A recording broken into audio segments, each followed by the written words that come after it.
listening to the Sermon Podcast of Brockport First Baptist. We are a progressive American Baptist congregation located about 20 minutes outside of Rochester, New York.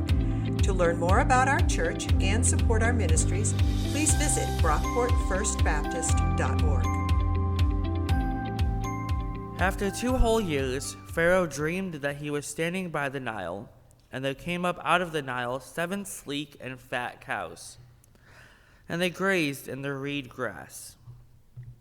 Then 7 other cows, ugly and thin, came up out of the Nile after them, and stood by the other cows on the bank of the Nile.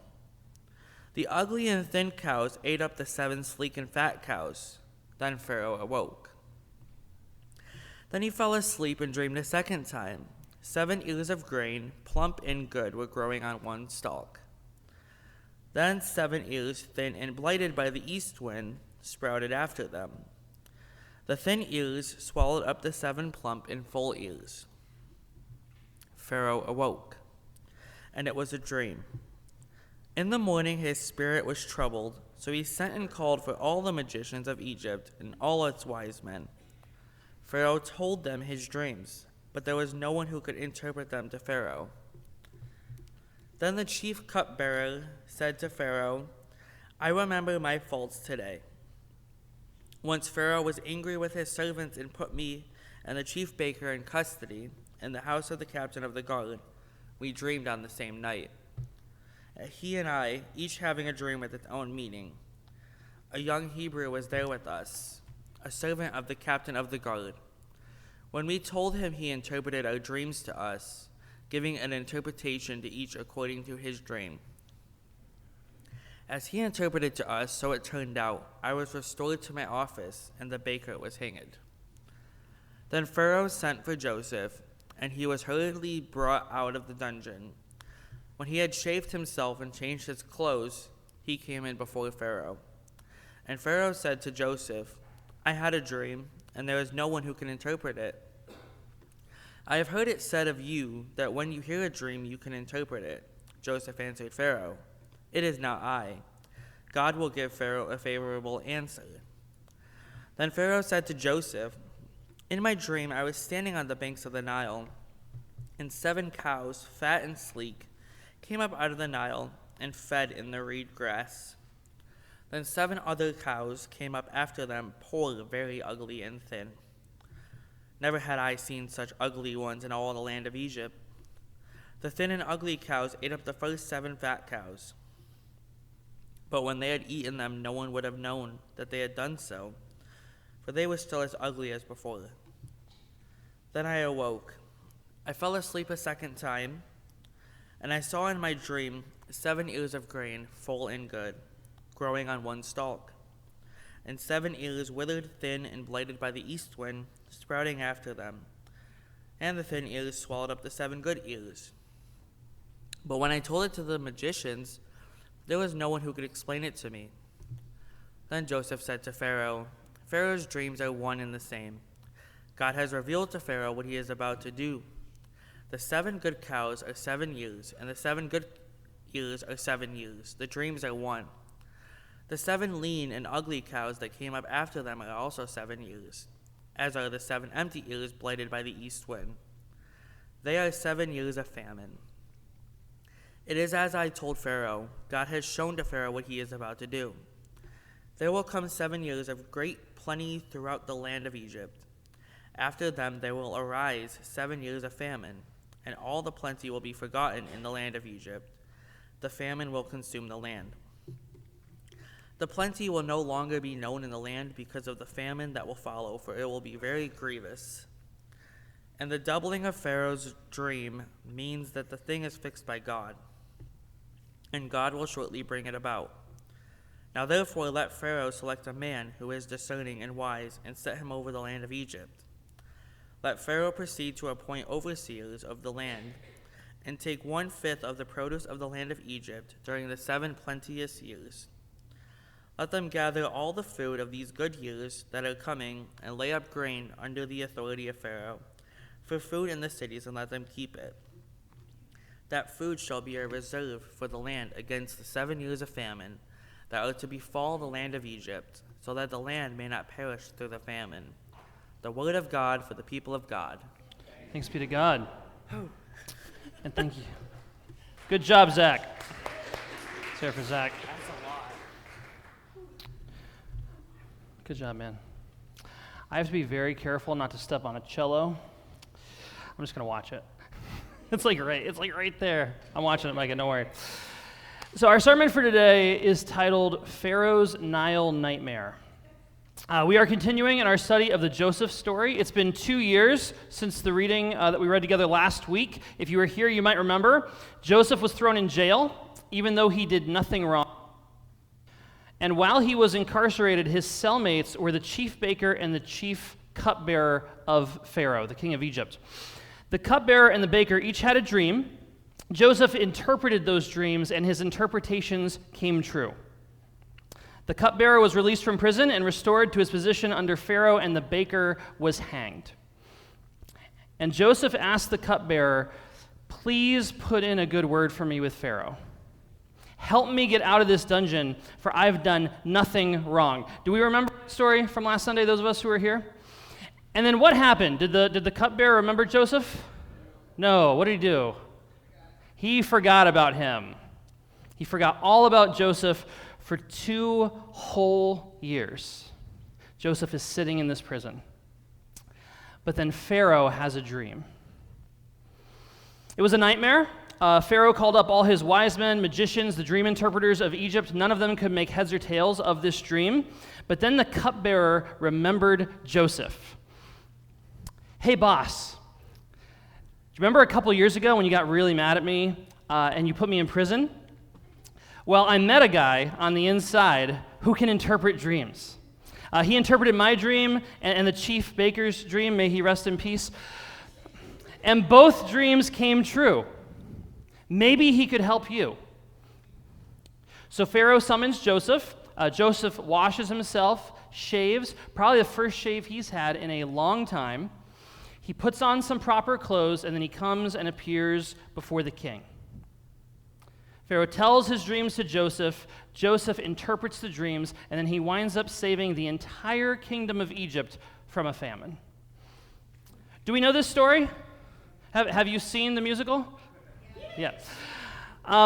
This really is the turning point of the Joseph story. This is his rags to riches moment. The world has thrown one obstacle after another in Joseph's path, but after this point in the story, he's going to be elevated to become the second in command over all Egypt. His fortunes are about to change. But we're not quite at that part of the story yet. I actually want to take a little bit of time today and talk about this dream Pharaoh has, just to make sure we're on the same page here. Pharaoh has 2 dreams, but they're really the same dream, so we're just going to talk about the first one. In his dream, Pharaoh's standing by the Nile River, and he sees 7 cows come up out of the Nile. Here we have a pleasant Pharaoh just sort of dreaming as these cows emerge from the river and start grazing. And these 7 cows look good. Like they're plump, they're healthy, they are muscular. These are some good-looking cows, as cows go. Thirst traps, as the kids say. Yes. But then, these 7 healthy cows are followed by 7 other cows that don't look good. They're thin, emaciated, and ugly. And these 7 sickly-looking cows eat the 7 healthy cows. They gobble them up. I'm pretty sure that's how Mad Cow got started. No. But after the 7 ugly cows eat the 7 healthy cows, they're still just as skinny. They don't plump up at all. They're still in the same state. That's the dream, and Pharaoh doesn't know how to interpret it, which is kind of weird, right? Like, the interpretation seems pretty obvious, especially if you've heard this one before. If you grew up in church, if you're a recovering Sunday school kid like me, I have to be careful because my mom is here today, and she was my Sunday school teacher for a few years, so I really have to watch what I say about Sunday school. But if you know this story, the interpretation seems obvious, yeah? Let's see. Here we are. The cows are connected to agriculture, food, farming, and the livelihood of Egypt. The 7 healthy cows represent 7 years of plenty, 7 years of abundance. There's going to be 7 years in Egypt where the harvest is good. The people are going to have more food than they know what to do with. Then, those 7 years of plenty are going to be followed by 7 years of famine. Pharaoh should have been able to figure this one out, I think. There's going to be 7 years of blight, drought, pestilence, no food. The people are going to starve. Those 7 years of famine are going to be so bad, the people won't even remember the 7 years of plenty. Are we following the story so far? We understand the dream. People are nodding. That's good. 7 years of plenty, followed by 7 years of famine. Obvious. But there is one little detail in the dream that you and I miss. We're focused on the cows, right? Because that's where the meaning lies. The cows are kind of the key to the interpretation. But while we're looking at the cows, Pharaoh would have been focused on the Nile. Here's a map of the Nile River in Egypt. I assume you've heard of it. If you'd like a little more detail, some realism, here's a picture of my wife, Erin, on the Nile, looking awfully adventurous. She looks happy to be there. Erin, well, actually, she isn't here. I was going to say she's in the nursery. I can say whatever I want, but she's sitting up there now, so I have to watch. But there's Erin. And can I just say, the paint job on this boat is wild. If you zoom in, someone painted a boat on the inside of this boat. Just in case you're in the boat and you forget where you are, I guess. I don't really know. I don't know what to make of that. That has nothing to do with the sermon, by the way. I needed to point that out. Let's put the map back on the screen. As you can tell from all the yellow on this map, Egypt is mostly desert. The city of Cairo only gets about 1 to 2 inches of rain per year. That's awfully dry. 95% of the land area in modern-day Egypt is a desert. But do you see all the green on the map, the little bits of green? All the green is centered around the Nile. The Nile River was the water source of ancient Egypt. Everything was focused on the Nile. Life, agriculture, religion, politics, culture, economics, all of it depended on the Nile. A lot of the gods of ancient Egypt were connected to the Nile in some way. There was the god Hapi, the god of the Nile. Hapi had blue skin like the water and a big round belly like me, connected to ideas of fertility and abundance. There was Khnum, the creator god, with the head of a ram and the body of a human. Khnum controlled the flow of the water through the Nile. Aniket was a fertility goddess who governed the lower cataracts of the Nile. Sobek was the crocodile god. It was believed that the water of the Nile was made from Sobek's sweat. Yum. And then you might have heard of Isis. She's one of the more famous gods of Egypt, the queen goddess of Egypt. It was believed that the annual flooding of the Nile was caused by the tears of Isis as she mourned the death of her husband Osiris, who also happened to be her brother. The ancients were weird, you guys. A lot of incest.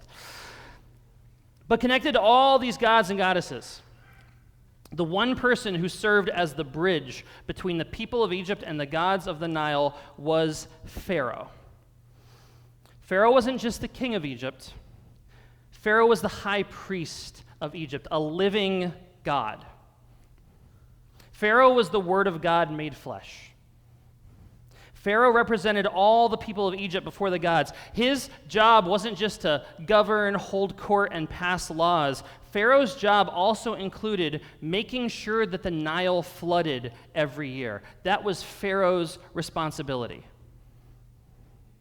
Pharaoh's power, his entire empire, centered on his control of the Nile, keeping the gods happy so they would send the annual floods that enabled Egyptian life to flourish. If Pharaoh couldn't do that, his empire would fall. Pharaoh's dream troubled him, not because of the cows, but because it showed calamity coming out of the Nile. And an attack on the Nile was an attack on Pharaoh's empire. In his commentary on the book of Genesis, Cuban-American theologian Miguel de la Torre, who is an American Baptist, by the way, has this to say: "The might of Pharaoh, his empire, and his gods stood powerless before the pending disaster. Pharaoh, along with all future kings, emperors, prime ministers, and presidents, regardless of the power they claim to possess, must learn that they all stand vulnerable and helpless before a sovereign God." I'm going to read that quote again for folks up in the balcony. Just want to make sure you all got it. "The might of Pharaoh, his empire, and his gods stood powerless before pending disaster. Pharaoh, along with all future kings, emperors, prime ministers, and presidents, regardless of the power they claim to possess, must learn that they all stand vulnerable and helpless before a sovereign God." Those who have ears to hear, let them hear. Now, there's an obvious application for all this, right? This is a story of a ruler who thinks he's God, whose rule is an affront to the one true God, a king surrounded by religious charlatans telling him only what he wants to hear, who despite all his money and power remains helpless in the face of calamity. The sermon really preaches itself at this point, yes? As a preacher nowadays, you don't really have to try to be political, you just have to read the text, and it's there.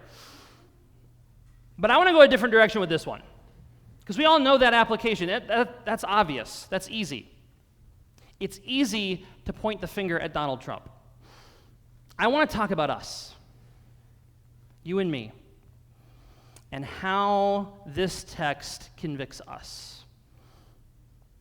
First lesson, the first takeaway I want to draw out of this story is the fact that the future does not depend on us, it depends on God. Your future doesn't depend on you, it depends on God. I think a lot of us fall into the exact same trap as Pharaoh. We actually believe we can control the Nile. We think that our success, our well-being, our good fortune, our health, we think it's all because of us. Everything we did, how hard we worked, how much we saved, our wisdom and ingenuity.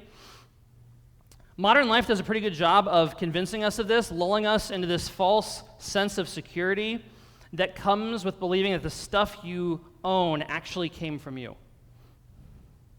In our post-industrial, hyper-individualistic society, everyone gets to be their own Pharaoh, and we call this progress. We actually think it's because of us. Our hard work, our planning and resourcefulness, as if we can move heaven and earth with a Google spreadsheet.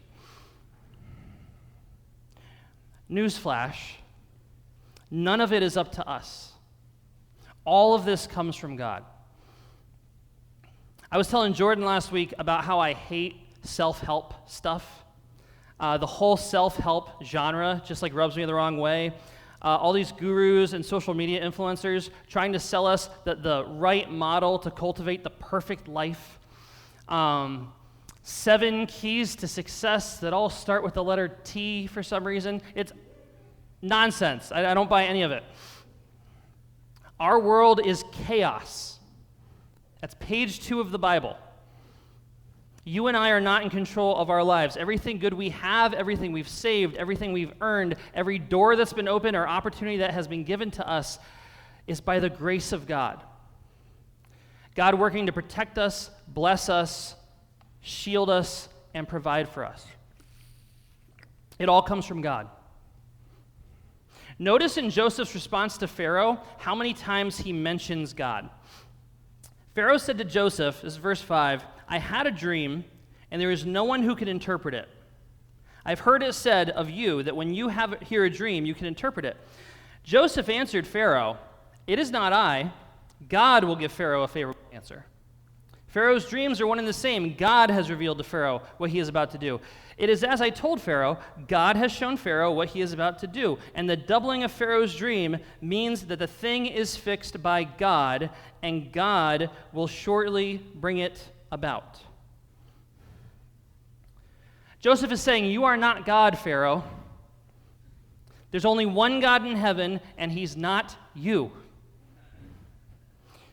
You don't control the Nile. You don't control the weather. You don't control your empire, and you do not control your life. All of it is from God. I hope all of us pharaohs in this room, myself included, can internalize that first lesson. Lesson number 2, the idols we use to secure our power and wealth will be the very things that undo them. The idols we use to secure our power and wealth will be the very things that undo them.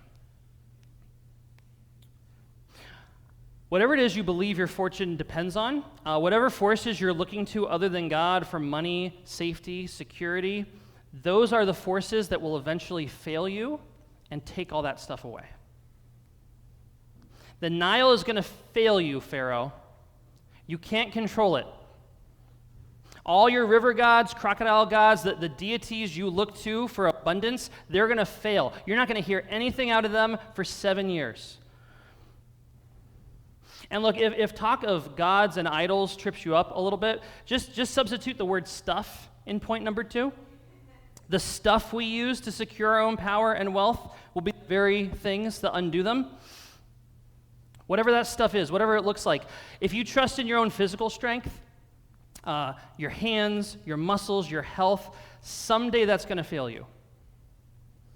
If you trust your intellect, your job, your talent, your savings, there's going to come a point when those things let you down. Whatever you're trusting other than God is going to fail you eventually. My 2 biggest strengths are my brain and my mouth. I'm pretty smart, and I like talking in front of a room full of people. It's where I feel most comfortable, which is really weird. But those are my only 2 marketable skills, my brain and my mouth. That's it. That's what I got going for me. My whole life, I've been able to talk my way out of sticky situations and outsmart just about everybody. But I can tell you that no 2 things have gotten me into more trouble than my brain and my mouth. Yes?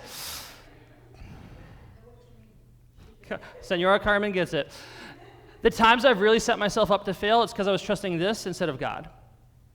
The times I hurt people I really love and care about, it's because of this. My brain and my mouth. Whatever you worship, whatever you trust in, whatever you depend on other than God for safety and security is eventually going to let you down. If you put those things ahead of God, you are going to lose.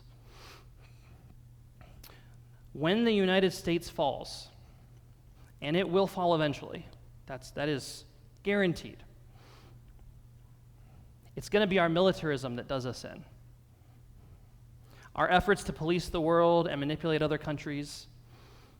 All the money we spend on bombs, drones, aircraft carriers, instead of investing in things like education and health care, caring for the least of these, that is going to be our undoing. Our descendants will look back on us someday, our treatment of the poor, our treatment of immigrants, our failure to learn from the sins of slavery and segregation. They're going to look back on us and they're going to say, if only they'd have put their trust in God and his abundance, things might have worked out differently. Whatever you worship other than God will be your undoing. Lesson number 3. In times of plenty and times of famine, follow Joseph's example. Joseph trusted God, he bore witness to God, and he stewarded the abundance God gave him. I got to point out, do you see what I did up there? This is a 3-point sermon, but my 3rd point has 3 points. It's like sermon inception. I'm sorry. Joseph trusted God, he bore witness to God, and he stewarded the abundance God gave him. Joseph trusted God. He waited on God for 2 years in that prison, locked up for a crime he didn't commit, forgotten by the cupbearer, sold out by his own family. And that was after more than a decade of slavery, enslavement. Everyone forgot about Joseph except for God. God remembered him. Joseph trusted God and waited on God's timing. Joseph bore witness to God. He stood before Pharaoh, the king of Egypt, and he schooled Pharaoh on religion. Politicians don't like that very much when people of God school them on religion. We've seen that very recently with the Pope, and that's the Pope. Joseph is an incarcerated slave, and Pharaoh is a living God, the official state-sanctioned representative of the gods. And Joseph's like, let me tell you about the real God, Pharaoh. Let me tell you about the real God, Washington. Let me tell you about the real God, Mr. President. There's only one God in heaven, and it's not you, it's not me, it's not any of us. It's God. Joseph trusted God, he bore witness to God, and he stewarded God's abundance. We've got 7 years, Pharaoh. The true God, the only God, God in heaven, has shown you what's about to happen. We've got 7 years to prepare. Pharaoh, you should use your power, your privilege, the authority God's given you to appoint someone wise who can steward the abundance of the next 7 years. Appoint overseers. Take a fifth of everything we produce and sock it away so that we have something for the famine. Steward the abundance God has given you. Don't just assume that whatever you're trusting for security and wealth right now is going to be there forever. Set some resources aside in the season of plenty before the famine hits. Save your money instead of spending it. If you like to go out a couple nights a week, switch to once a week. Start cooking at home. Take that extra money you're not spending at restaurants and save it away. If you get a raise this year, don't just increase your spending to match. Store some of that money in case you don't get a raise next year. Make wise investments. Seek God's wisdom for how to use and steward whatever resources God's given you. Invest in the poor, the least of these. Buy an extra bag of groceries once a month and donate it to the food pantry out there or the food bank at St. Luke's. Give to an organization like World Relief that advocates for immigrants and refugees. Invest in God's work here at this church. Volunteer, tithe, use your time, talent, and treasure to support the work we're doing here to embody God's kingdom in Brockport and beyond. Trust God, bear witness to God, and be wise in stewarding the abundance God has given you. In a world full of pharaohs, be a little bit more like Joseph. Amen.